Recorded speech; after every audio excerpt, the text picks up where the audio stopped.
Good morning, my name is Lorrie. Welcome to my channel, We Are Quilters. Last time you were here with me on Monday, we made some cute little button flowers as part of the embellishment series.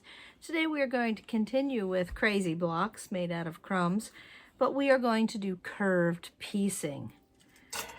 Do not be intimidated by curved piecing. It's a crazy block. I have two techniques that I want to share with you, and there are others out there, but I have two techniques that I think will make life easy. So I have a couple of blocks or half blocks that are pieced, but there's chunk missing. So I am going to fill in the chunk on both of these blocks. They're very similar. I'm going to use a piece of freezer paper for one of them, and I'm going to use a technique I'm going to call, I saw it on a show one time, called Caveman quilting. And I'm going to fill in the rest of the block. I found some scrap pieces. I think that's very pretty fabric. So I'm just going to lay it on top there.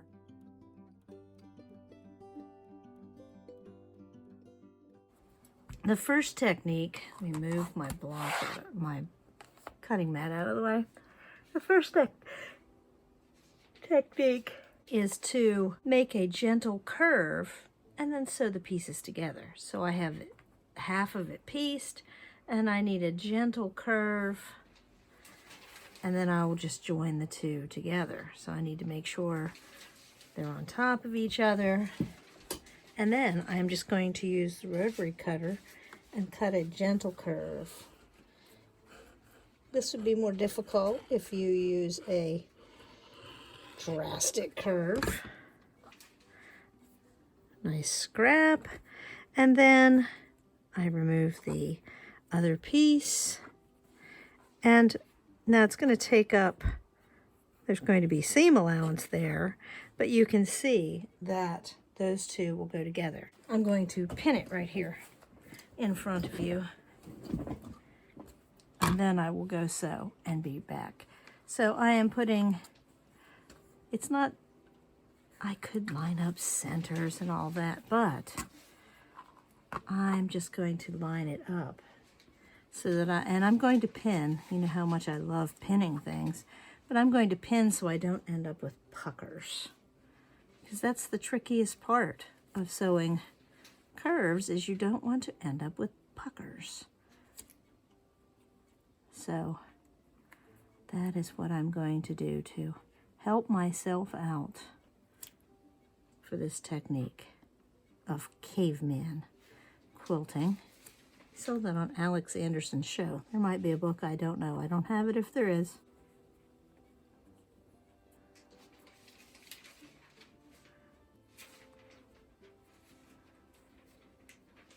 But because we're trimming down, we don't have to worry about lining up specific pieces and all that good stuff.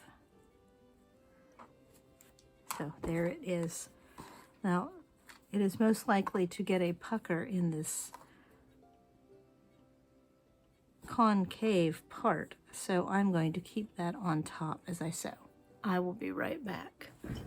I will be right back after I sew these together, so we can trim it now. As I was sewing, and I just went with the curve because it was pinned, and pulled the pins out as I went along. So here's the big reveal. Did it work? Do I have puckers?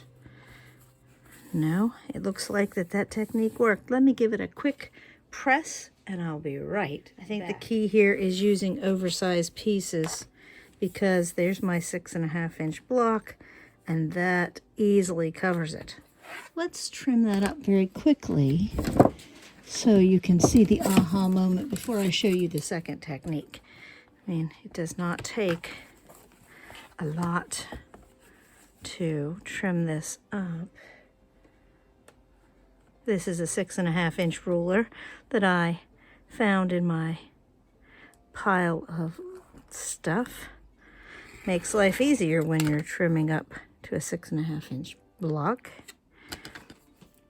And there's 6.5, so I'm just going to trim down to there.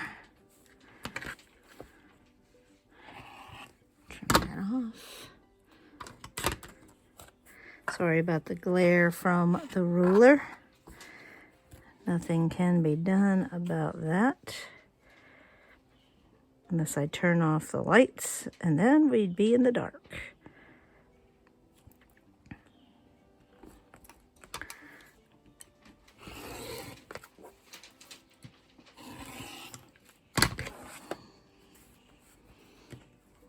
So now I have my gentle curve, and my 6.5 inch block is complete.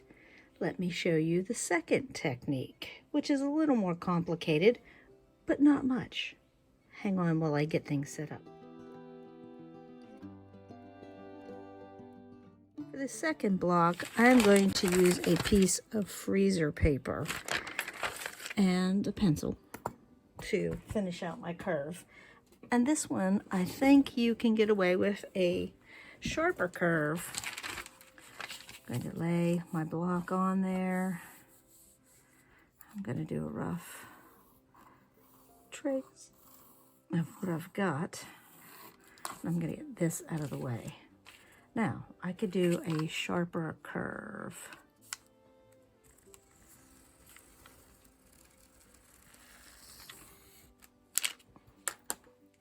I'm going to do a sharper curve with this one. I'm going to use my paper scissors and cut along that curve.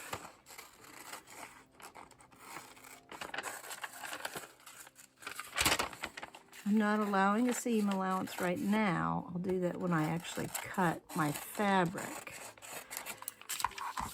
So there I have the curve.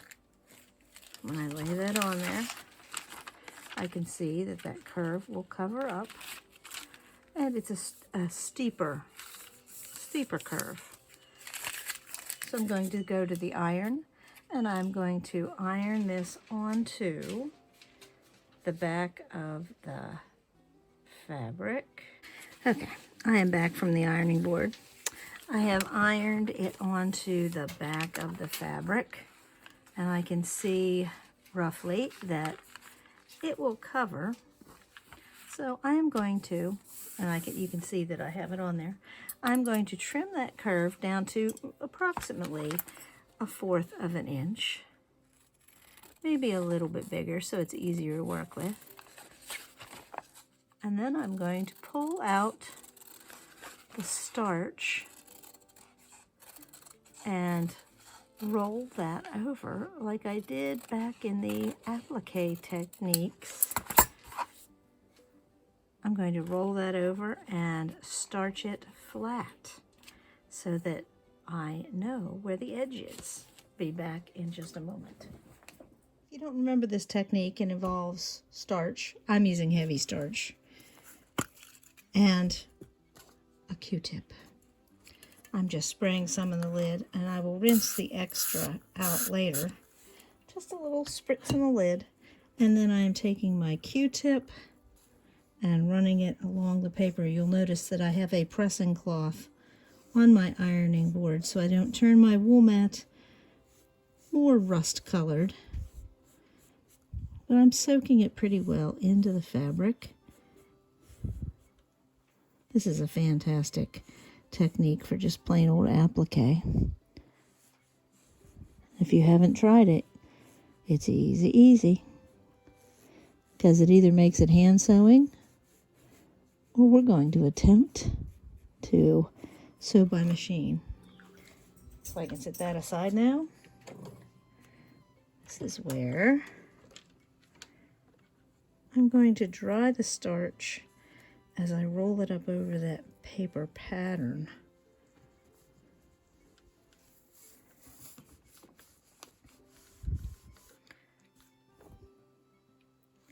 Then I'm going to use, I found my stiletto. Last time I was doing this, I couldn't find my stiletto. It was right in front of me. So I was using a seam ripper that I generally don't use for its intended purpose of ripping seams.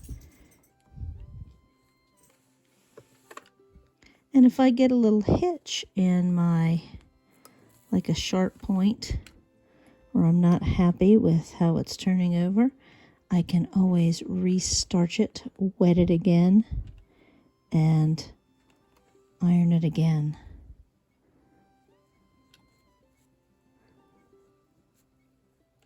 This is where you might, I probably should have made this more like a 3/8 seam instead of a true 1/4 of an inch.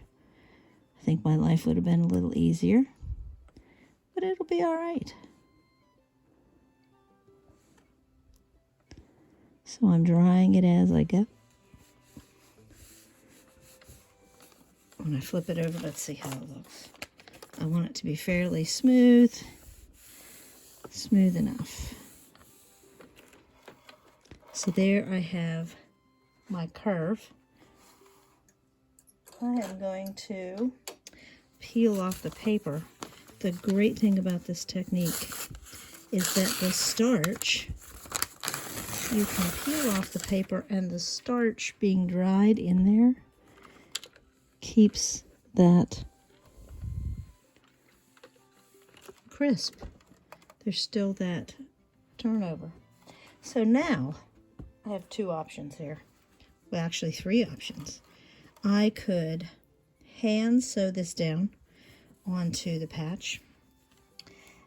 If I had a machine available with fancy stitches, I could just do fancy stitches along there by machine and be done with it.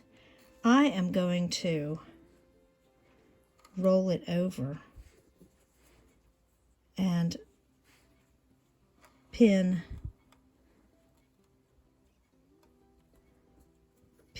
this together and sew it sort of like I did the other one. I decided to use that paper pattern to trim the curve on the half block. Now I'm going to unroll that seam allowance on the larger patch and pin, just like I did for the first technique. So now I am rolling my 1/4 of an inch, and just like the other one that did not have as big a curve, I am pinning, and because it's oversized, I don't have to worry at fitting a piece to a piece, but this one, the sharper curve, needs pins closer together.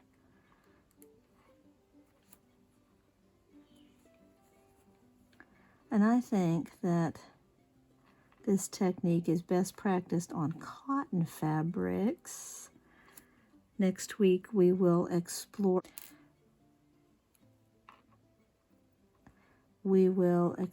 using fancy fabrics, not cottons. Notice I'm taking my lovely starched seam allowance and flipping it up.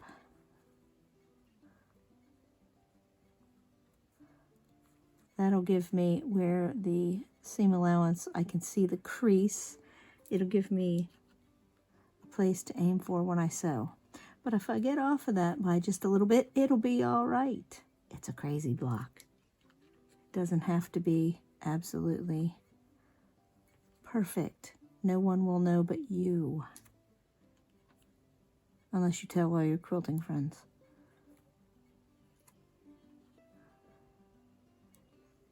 So, lots of pins, and I will keep this part on top, and as I sew, I'll just go around, feed it through around that curve and go slow.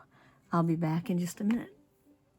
Okay, my sewing line was that crease. I know you can't see that very well on the camera, but my sewing line was that crease, and I sewed slowly, an inch, tuck, straighten, inch, tuck, straighten, pull pins as I went.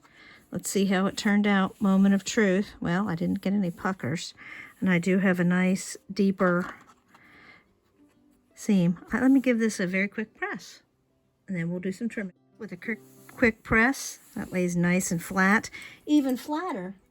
Nugget is protecting us from deer. Even flatter because of the starch. So that was helpful.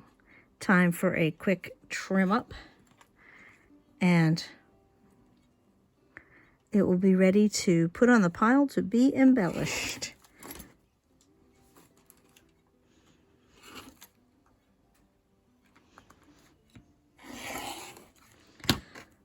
I do like the square up ruler. It makes it go much quicker.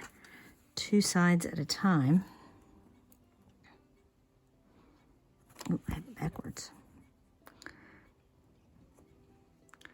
It always helps to use the ruler to your best advantage.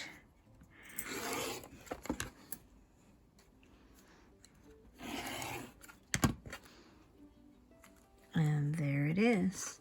2 blocks with nice curved edges. Let me pull the other one up here. With nice curved edges. This one with a gentler curve, done with Caveman quilting. And this one done with a piece of freezer paper and a little bit of starch, a deeper curve. So give it a try. Add some curves to your crazy blocks. Thank you for watching. Like and subscribe. Enjoy some curves. See you on Friday for Blabfest.